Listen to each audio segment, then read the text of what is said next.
My billionaire ex-husband thought his money made him untouchable and refused to sign the divorce papers, sneering, "Women like you never leave men like me." When I took him to court, he smirked, "My lawyers will crush you." As the judge read the verdict, I slid him a paper and whispered, "Then let's discuss the evidence I just submitted." I married Rick when I was 26. He was 38, already rich, already cocky. He had that type of money that made people lean in when he talked, and that personality that made people regret it afterward. You know the type. He liked to talk over people, order for women at restaurants, and pull out his wallet like he was doing a magic trick. I was young, broke, and working the night shift at a steakhouse near Memorial Park in Houston. I wasn't looking for a savior. But Rick knew how to sell a dream. He flashed money around like he was allergic to savings. Bought me things I couldn't pronounce. Took me on trips to places I didn't even know existed. And when he proposed 6 months after we met, with a ring the size of a gumball, I said yes. Not because I was in love, but because I was tired. Tired of debt. Tired of landlords who didn't fix things. Tired of wondering if the card machine would decline my dinner. Rick made it sound like a deal. His exact words were, "You take care of me. I'll take care of everything else." He meant it too. At first, we signed a prenup. I didn't ask questions. I was in shock someone like him wanted someone like me. First year was good. Fancy parties. House staff. My name on credit cards that weren't mine. But slowly, the man started to change. He became controlling. Not in the loud, slamming doors way. It was quiet. I couldn't wear certain things anymore. Couldn't call my family after 9 p.m. Couldn't embarrass him by asking dumb questions at charity dinners. I was a doll on a shelf. Just there to smile and be pretty. That's what he wanted. A trophy that never got dusty. When I turned 30, he made some comment about how most rich men trade in around now. Like I was a car. By 35, I couldn't take it anymore. I'd been moving state to state with him for years. Texas to Florida. Then to Nevada. Always for business. Always uprooting. No roots. No friends. Just me and the man with too many secrets and not enough respect. Then came the night he came home late again. Lipstick on his shirt. No explanation. Just walked past me like I was furniture. That night I sat on our massive white couch in silence and made the choice. I was leaving, but not empty-handed. The next day, I called a lawyer. Her name was Myra. Mid-50s. Sharp eyes. Wore sweaters and sneakers. She didn't look like a killer, but her brain was a chainsaw. I told her everything. She said, "Do you have documents?" I nodded. For years, I had kept copies of everything. Rick thought I was dumb, but I noticed every time he used business cards for personal stuff. I saved texts where he told me to lie to people.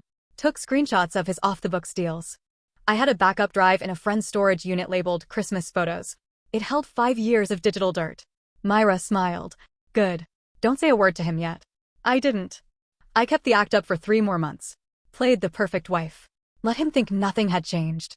Meanwhile, Myra filed the papers. When Rick got served, he didn't get mad. He laughed. Actually laughed. Then looked at me and said, "You'll be back.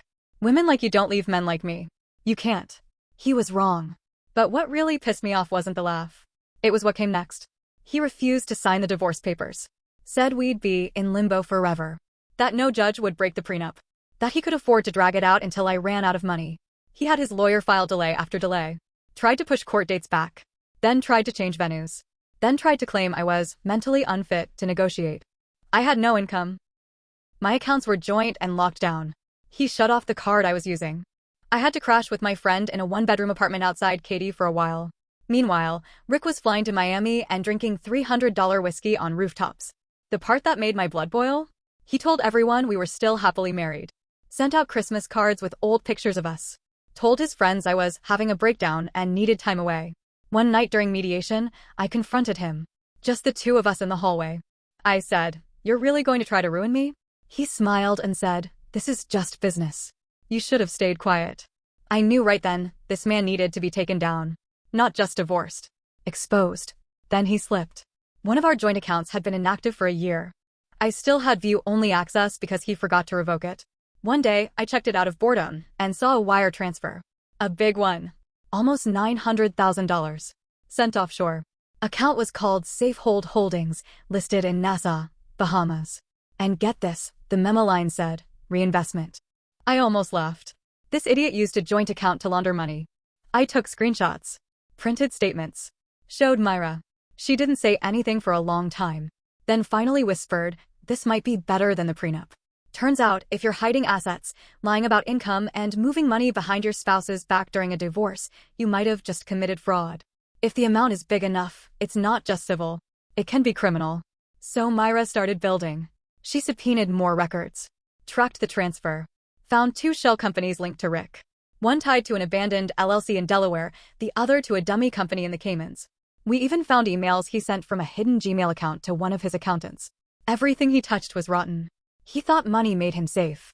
What it really did was leave a giant paper trail. The day we went to court in Harris County, Rick showed up in a tailored Navy suit, acting like the whole thing was beneath him. His new girlfriend was in the lobby, playing on her phone, barely glancing at me. He smirked at me like he'd already won. In front of the judge, Rick's lawyer said I was unstable, manipulative, and married for money. But Myra stayed calm. She didn't throw dirt. Just presented facts. Emails. Account transfers. Time-stamped screenshots. Copies of every deal Rick tried to hide. Then, the offshore transfer. The courtroom got quiet when Myra said, and based on this evidence, we believe the prenuptial agreement is invalid due to ongoing financial misconduct. Rick didn't laugh this time. He started sweating. His lawyer asked for a recess. The judge denied it. Rick leaned over to me during one break and hissed, "You don't know what you've done." I looked him straight in the face, pulled a folded paper from my bag, and slid it across the table. It was a copy of the document we had just submitted to the court. But with one small difference, it had a note at the top that read, "Sent to IRS and SEC, anonymous submission." He stared at it. Face pale, mouth open. I leaned in close and whispered, "We'll see if your money can crush them too." Then the judge walked back in. Rick didn't say a word as the judge began reading out the preliminary rulings. The courtroom was tense. You could hear the sound of the AC humming. His lawyers were whispering, flipping pages, trying to find a way out. I sat there, not saying a word, just staring at the back of Rick's head and thinking, "You're not untouchable anymore." Then something unexpected happened. The judge paused. He adjusted his glasses, looked down at one of the documents Myra submitted, then turned to Rick's lead attorney. "Mr. Lansing," he said, "are you aware that your client has had an active account in the name of Safehold Holdings not disclosed in the financial statements submitted to this court?" Lansing went pale. "Your Honor, we will need time to review that claim." "No," the judge said flatly. "You had time. Your client was warned. Full disclosure was required. I'm issuing a court order to freeze all accounts tied to Mr. Fensler, including any offshore holdings, pending a full audit." Rick finally reacted. He slammed his palm against the table. Judge didn't flinch. "Sit down, Mr. Fensler." He sat, fists clenched, looking like he wanted to break something. After court, I was gathering my things when Lansing came over to Myra. He was sweating through his shirt. "Look," he said in a low voice, "maybe we can settle this quietly. No press. No subpoenas. Just name a number." Myra didn't answer. Just smiled politely, like someone declining an appetizer at dinner. Then she turned to me and said, "Let's go." We walked out of that courtroom while Rick stared, silent, eyes filled with hate. I wasn't scared anymore. I was angry.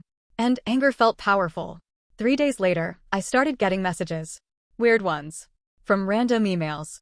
Then texts from numbers I didn't recognize. One said, "You've made a big mistake." Another just said, "Back off." At first, I thought it was Rick being childish. But then my friend, Angela, the one whose storage unit had my hard drive, called me in a panic. Someone had broken into her garage. Nothing was taken, but the lock was broken, and only her unit was opened. The police didn't find fingerprints.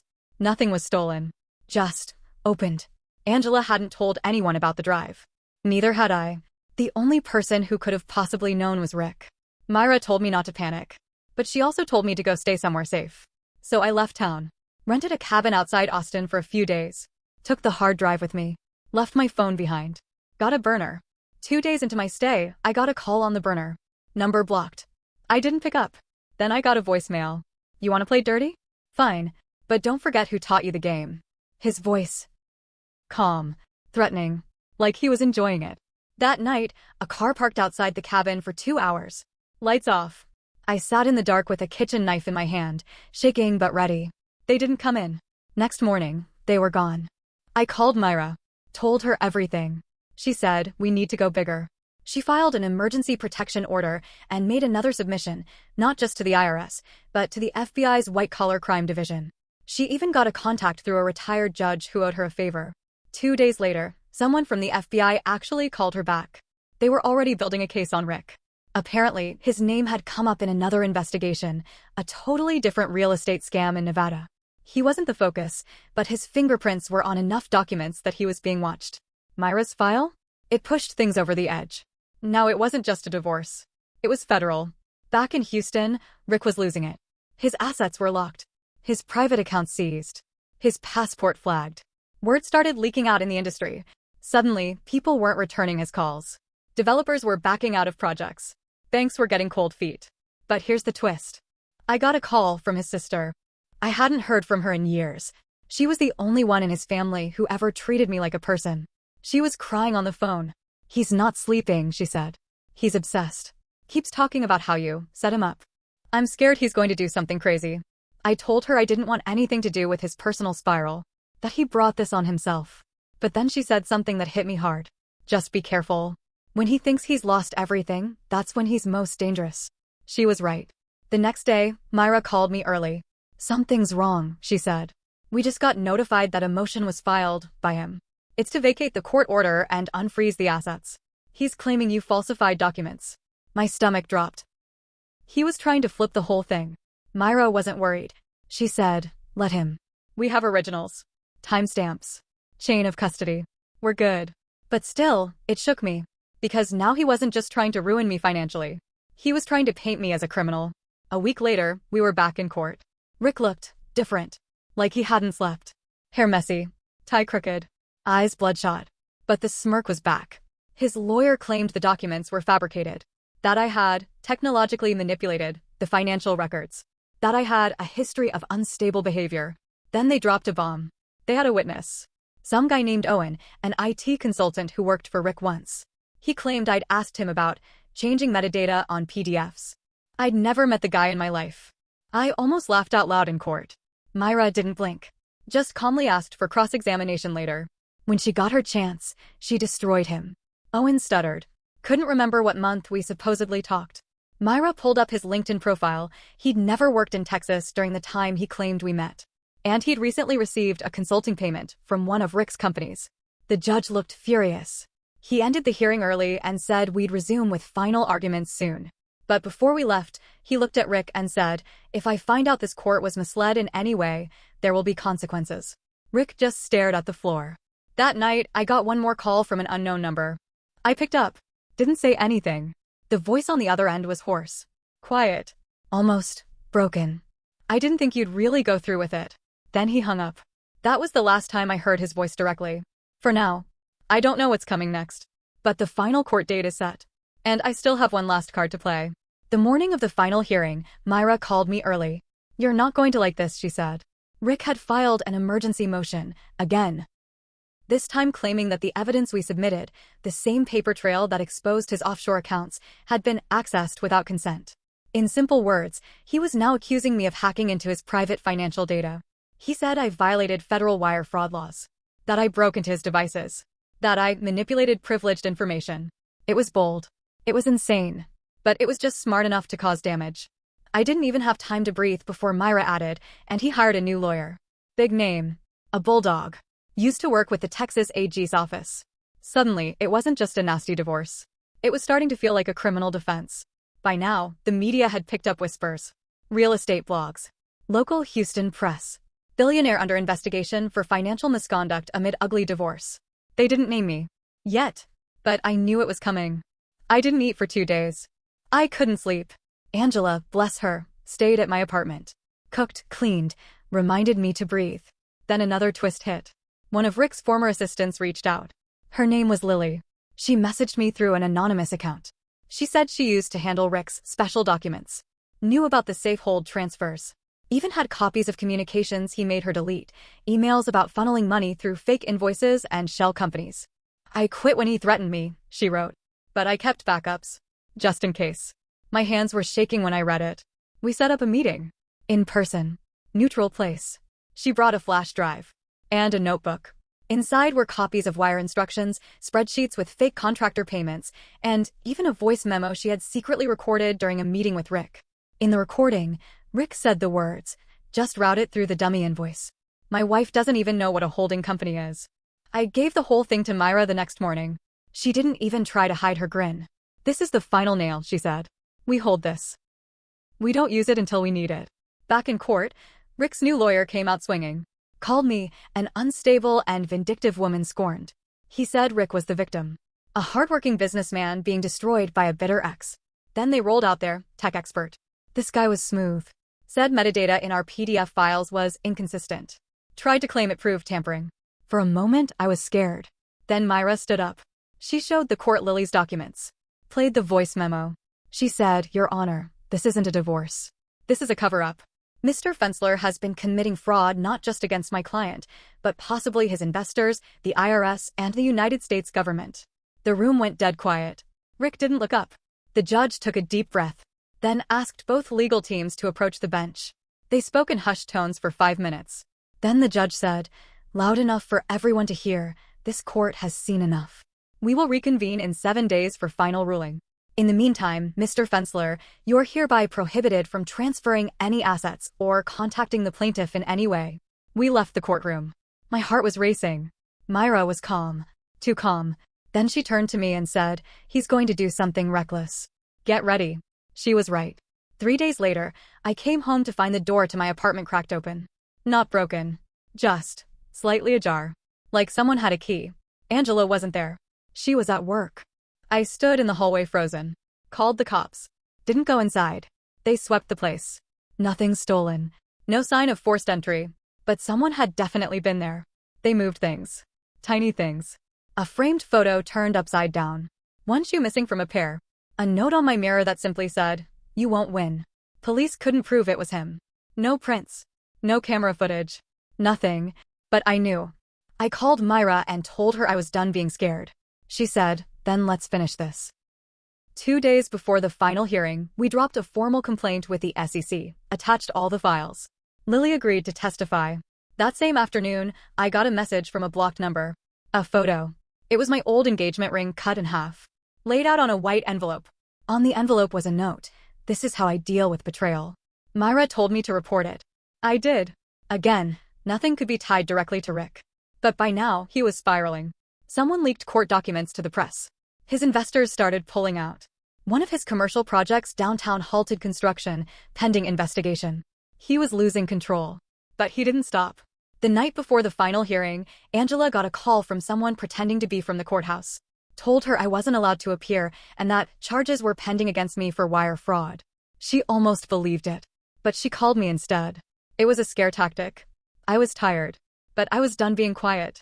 The next morning, I put on the same dress I wore the day Rick proposed.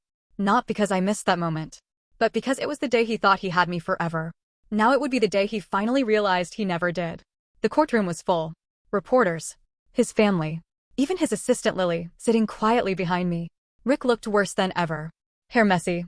Eyes bloodshot. Cheap suit. No smirk this time. As the judge began speaking, I reached into my bag. Took out one more folded piece of paper. And waited. The judge began reading from the bench. His voice was steady but cold. "This court has reviewed all submitted evidence, including additional witness statements, forensic financial documents, and voice recordings. Based on this evidence, we find significant violations of asset disclosure and fraudulent behavior committed by the defendant during the marriage and divorce proceedings." Rick flinched. His lawyer leaned in, whispering frantically. Then came the real hit. "Therefore, the prenuptial agreement is declared null. Full marital asset division will proceed without consideration of the original contract. Furthermore, this court refers the matter to the U.S. Attorney's Office for investigation into potential financial crimes, including offshore tax evasion, fraud, and perjury." There was a pause. Just a heartbeat. Then I stood up. I walked slowly to the defense table. Rick looked at me, eyes wide, mouth slightly open. Like he just realized the air around him was gone. I slid the folded paper onto the table. The one in my bag. The one I had saved for this exact second. It was a printed email. From his father's investment firm, one Rick had bragged about never needing. In it, Rick was begging for a $2 million loan. Said he was being squeezed, that he might face prosecution, and that he was considering leaving the country. I had received it anonymously 2 days earlier. Likely from his own sister, who never responded to my thank you message. Rick saw the paper. Read the header. He froze. I leaned in and whispered the same words he said to me over a year ago. "Women like me don't leave men like you. We bury them." His jaw clenched so hard I thought he might shatter a tooth. He stood up suddenly, sending his chair crashing behind him. She's lying, he shouted to the room. This is all fake. All of it. I built everything, she was nothing. He turned to the judge. She's a con artist. A manipulative, gold-digging Mr. Fensler, the judge said sharply, if you do not sit down and control yourself, I will hold you in contempt. Rick ignored him. Pointed at me like a madman. You ruined my life. Then his voice cracked. You were supposed to stay. For a second, the room was completely silent. That's when Lily stood up. I saw you sign every transfer. I shredded your fake invoices.